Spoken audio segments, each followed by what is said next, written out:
네, 이번 시간에는 한국의 디지털 공공외교 현재와 미래의 모습을 살펴보도록 하겠습니다. 이 한국에서의 공공외교, 특히 디지털 공공외교는 다양한 실험들을 지금 하고 있고 논쟁적으로 여러 가지 쟁점에 대한 토론이 이어지고 있습니다. 그러한 속에서 변화도 계속 일어나고 있습니다. 결국은 이러한 내용은 쟁점을 가지고서 얘기를 할 수가 있겠는데요. 어떠한 미디어를 사용할 것이냐, 어떤 플랫폼을 활용하면 좋을 것이냐, 세대에 맞는 플랫폼은 무엇일까, 이런 생각들이 있을 수 있고요. 또 어떠한 내용, 콘텐츠를 가지고 해야 공공외교가 잘 될 것인가 하는 콘텐츠에 대한 관심, 그리고 누가 할 것이냐 하는 문제죠. 정부냐, 민간이냐, 민간에서도 어떤 부분에서 할 것이냐, 외국인들 참여는 어떻게 될 것이냐, 이런 부분들 주체에 대한 문제입니다. 그럼 대상은 또 누구로 할 것이냐? 대상을 공공외교의 외국의 일반 대중이라고도 얘기하는데 그래야 되는 것인지, 아니면 특정 나라를 대상으로 해야 되는 것인지, 혹은 한국의 국민을 대상으로 해야 되는 것인지, 그리고 그 과정에서 참여를 어떻게 이끌 것이냐. 그 참여라는 것은 실제적으로 대상이 되는 사람들의 참여도 있을 수 있고요. 혹은 주체의 참여도 있을 수 있죠. 그런 이런 네트워크까지 포함해서 다양한 내용들이 논의되고 있다는 점입니다. 결국은 공공외교를 어떻게 잘할 것이냐, 특히 문화 공공외교를 어떻게 잘할 것이냐 하는 측면에서 미디어, 콘텐츠, 주체, 대상, 참여를 둘러싸고 다양한 논쟁 속에서 각기 다른 다양한 실험들이 진행되고 있어서 공공외교에서의 변화가 나타나고 있다는 점입니다. 하나의 사례로 살펴볼 것은 2022년 11월 18일부터 20일까지 있었던 공공외교 주간의 사례를 한번 살펴보도록 하겠습니다. 이 공공외교 주간이라는 것은 1년에 한 차례 대한민국 정부와 다양한 공공외교 주체들이 참여해서 이루어지고 있는 행사입니다. 여러분들이 지금 홈페이지를 보시면은 좀 더 자세한 내용을 알 수가 있습니다. 공공외교 주간의 기본적인 큰 테마는 참여와 미래, 그리고 공공외교였습니다. 그러니까 공공외교에 참여해서 새로운 미래를 만든다는 뜻이 되겠죠. 그 속에서 공공외교를 어떻게 할 것이냐 하는 것이라고 할 수가 있겠습니다. 그래서 지금 이 자체도 여러분들이 하나의 유튜브라든지 그런 포스터라든지 이런 걸 보면서 이 자체도 하나의 공공외교적인 것으로 만들었다 할 수가 있겠습니다. 지금 공공외교 관련된 public에서의 POL과 week의 W가 지금 나와 있습니다. 그런 것을 통해서 공공외교의 다양한 모습들을 체험할 수 있도록 하는 것이죠. 두 가지로 이루어졌습니다. 하나가 온라인, 또 하나가 오프라인, 즉 현장에서의 참여라고 할 수가 있겠습니다. 코로나로 인해서 온라인 프로그램도 굉장히 중시됐고요. 단순하게 코로나뿐만 아니라 디지털 디플로마시라고 하는 이 디지털적인 요소로 인해서 온라인에 대한 중요성이 강조가 됐다, 이렇게 얘기할 수가 있겠습니다. 세 가지가 대표적으로 보였는데요. 랜선 대사관 투어라고 하는 것, 메타버스 세계 문화 교류라고 하는 것, 문화를 통한 한국과 세계의 연결이라고 하는 이 세 가지의 중요한 프로그램이 있습니다. 사실 어떻게 보면 이 온라인 프로그램은 전 세계 어디서든지 접속이 가능한 거죠. 랜선으로 대사관을 여행한다 하는 것이고요. 이 메타버스 같은 경우는 새로운 양식으로 나타나는 것이라고 할 수가 있겠죠. 그럼 하나씩 한번 살펴보도록 하겠습니다. 인터넷을 통한 랜선 투어, 이렇게 나와 있습니다. 지금 랜선 대사관 투어를 한번 만드는 것인데요. 이 주한 카타르 대사관을, 그러니까 한국에 주재하고 있는 카타르 대사관을 방문을 한 것이죠. 그런데 카타르가 월드컵을 개최하지 않았습니까? 그렇기 때문에 특별히 카타르의 다양한 문화라든지 월드컵에 대한 것이라든지 또는 한국 내에서 활동에 대해서 이 랜선으로 통해서 접속해서 보면은 알 수 있게 해놓은 것이라고 할 수 있겠습니다. 또 주한 스위스 대사관 투어는 한국과 스위스가 수교한 지 60주년이 됐기 때문에 그 기념으로 스위스 대사관 투어를 하는 것입니다. 마찬가지로 가나 역시 아프리카 지역에 있는 주요한 국가로 대사관 투어를 실시했습니다. 그러니까 이렇게 랜선 투어를 통해서 하는 것은 단순하게 그 나라를 소개하는 것뿐만 아니라 그 나라가 원하는 것을 소개함으로써 한국 국민들에게 어떻게 보면 그 나라의 공공외교를 대신 해주는 것이라고도 할 수 있겠죠. 이것은 공공외교가 일방적인 것이 아니라 상호적이라는 것을 강조하고 문화교류에 초점을 맞추고 있기 때문에 이렇게 랜선 투어를 구성했다는 점입니다. 네, 메타버스 세계 문화교류는 새로운 형식의 실험이라고도 할 수가 있겠습니다. 많은 분들에게 메타버스는 아직 익숙하지도 않고 경험해보지도 못했다고 할 수가 있겠죠. 한번 이 기회를 통해서 경험해 볼 수가 있겠습니다. 이 메타버스라는 가상 공간에 사실상 홍보관을 만들어 놓은 것이다. 이렇게 얘기할 수가 있겠습니다.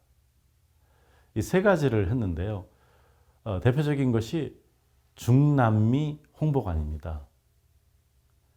이 코로나 때문에 가지 못한 중남미, 지금 여기서 만나보세요 라는 주제로 나와 있습니다. 그래서 메타버스에 들어가서 중남미에 대한 여러 가지의 경험을 느낄 수 있는 것이라고 할 수가 있겠습니다. 또한 이스라엘 대사관 메타버스 투어도 있습니다. 랜선뿐만 아니라 이 메타버스 안에서도 이스라엘에 대한 내용을 알 수가 있는 것이죠. 특히 국민 공공외교 프로젝트 메타버스는 이 실질적인 현장 같은 곳에서의 쇼케이스를 놓쳤다면 집에서도 편하게 접속해서 메타버스 프로젝트를 만나보는 것이라고 할 수가 있겠습니다. 그러니까 우리가 이 메타버스라고 하는 새로운 양식을 통해서 세계적인 문화교류를 하고 이것이 공공외교에 영향을 미치도록 하는 것입니다. 앞의 것이 온라인 상에서 이루어져서 접속을 통해서 해결될 수 있다면 현장에서도 다양한 형태가 실험이 됐습니다. 공공외교 디지털 쇼케이스라고 하는 그러한 현장 프로그램은 온라인과 오프라인적인 요소들이 결합하면서 디지털 요소가 공공외교랑 어떻게 연결되는가를 잘 보여주는 것이라고 할 수가 있겠습니다. 여기서 모든 벽은 문이다 이렇게 얘기를 했습니다. 그러니까 모든 벽은 우리가 넘을 수 없다. 막혀 있다 이런 생각이죠. 근데 그것을 문이라고 생각하는 것입니다. 그래서 벽을 문으로 생각해서 문을 열고 들어간다든지 넘나듦으로써 진입을 하고 거기서 새로운 것을 만들어내는 구축하고 그 속에서 교감을 함으로써 이 공공외교라는 것, 상호 간의 문화 이해를 할 수 있는 그러한 쇼케이스를 만들었다는 것입니다. 근데 중요한 것은 여기서 다양한 방식의 디지털적인 요소들이 사용됐다는 것입니다. 증강현실, 확장현실, 메타버스, 이 메타버스형 이머시브 같은 것들이 이루어졌다는 것입니다. 우리가 증강현실, XR이라고 얘기하죠. Extended Reality. 그리고 확장현실 같은 경우에 VR, Virtual Reality를 이 HMD, 그러니까 Head Mounted Display라고 하는 머리에 착용하는 디스플레이 장치를 가지고서 디지털 속에서 체험해 보도록 하는 것이죠. 그러니까 메타버스형 이머시브 같은 경우는 메타버스 공간에 들어가서 몰입이 되게끔 하는 것이죠. 그래서 가상현실이지만 실제처럼 느껴지는 것입니다.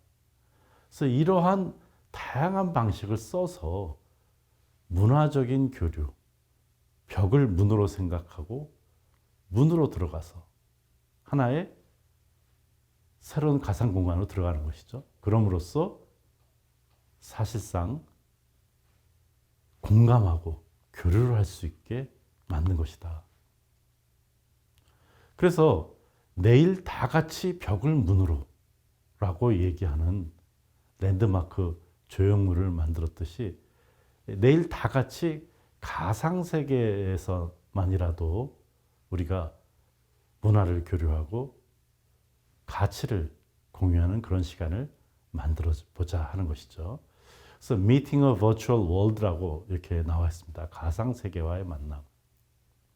그러니까 결국은 이 디지털이라고 하는 요소, 이 디지털이라고 하는 요소를 공공외교랑 결합시켰고 그 공공외교에 있어서도 한국을 강조하는 것이 아니라 상대국과의 교류, 상대국과의 평등한 관계, 상대국에 대한 이해, 그 속에서 한국민과 상대국민 또는 다른 나라 국민들까지도 같이 공감할 수 있게끔 그럼으로써 벽을 허무는 계기로 삼는 것이 하나의 공공외교 주관의 목표였다는 점입니다. 이렇게 새로운 방식으로 공공외교를 추진하고 있는데요. 특히 2023년부터 공공외교 2차 기본계획이 실시가 됩니다. 여기서의 초점은 뭐냐? 디지털에서의 초점은 새로운 경험을 주자. 우리가 새로운 경험을 하게 되면 잊지 못합니다. 그러니까 공공외교에 있어서도 이 공공외교라는 것을 통해서 경험하시는 분들이 새로운 경험으로 느껴서 그 새로운 경험이 굉장히 놀라웠으면 한국에 대한 것도 놀랍게 느끼지 않겠습니까? 결국은 한국이 기술적인 측면에서 선도를 하면서 디지털 공공외교를 나가보자 하는 게 지금 목표입니다. 그런데 그것을 우리를 강조하지 않고 한국을 강조하지 않고 상대방의 문화도 소개하고 상대방과 상호 이해하면서 디지털 공공외교를 해야 된다 하는 목표를 제시한 것이라고 할 수 있겠습니다. 다만 그 보이지 않는 목표 속에 우리를 강조하지는 않았지만 결국은 기술적인 수월성, 우수성, 그리고 문화와 결합된 다양한 한국 문화의 우수성들을 간접적이로나마 디지털 공공외교로 내세운 것이라고 할 수가 있겠습니다. 이렇게 한국에서의 디지털 공공외교는 굉장히 혁명적인 변화가 일어나고 있다. 디지털 트렌드 자체가 변화 속에 있습니다. 4차 산업혁명이라고 하는 그러한 속에서 AI라든지 빅데이터라든지 또는 다양한 증강현실 같은 것, 다양한 요소들이 지금 변모하고 있고 그 변모를 한국의 공공외교는 실험하고 있는 중입니다. 중요한 점은 그러한 기술적 측면이 아닙니다.